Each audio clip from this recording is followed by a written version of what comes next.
Côte d'Ivoire, dans plusieurs communes d'Abidjan, à la mi-journée, les bureaux de vote étaient presque vides. Dans toute l'étendue du territoire, l'affluence était faible, la participation très inégale et l'enthousiasme inexistant. Dans plusieurs grandes villes, les Ivoiriens ont refusé de participer à cette élection qu'ils qualifient de braquage électoral, de fraude et pour le président Gbagbo, de coup d'état civil.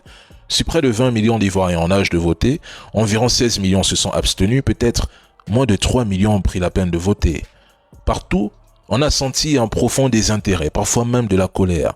Des manifestations ont éclaté, les manifestants ont été réprimés. Certains bureaux de vote ont été attaqués par des jeunes, notamment dans plusieurs régions de l'intérieur du pays.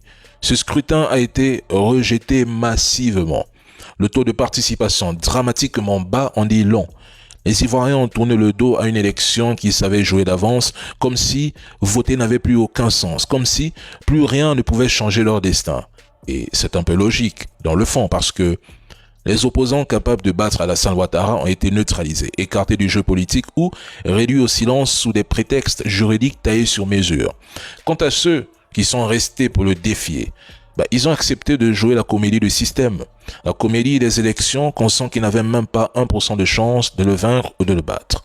Leur présence n'était qu'un décor, une illusion de pluralisme pour donner au monde l'image d'une démocratie en marche en Côte d'Ivoire.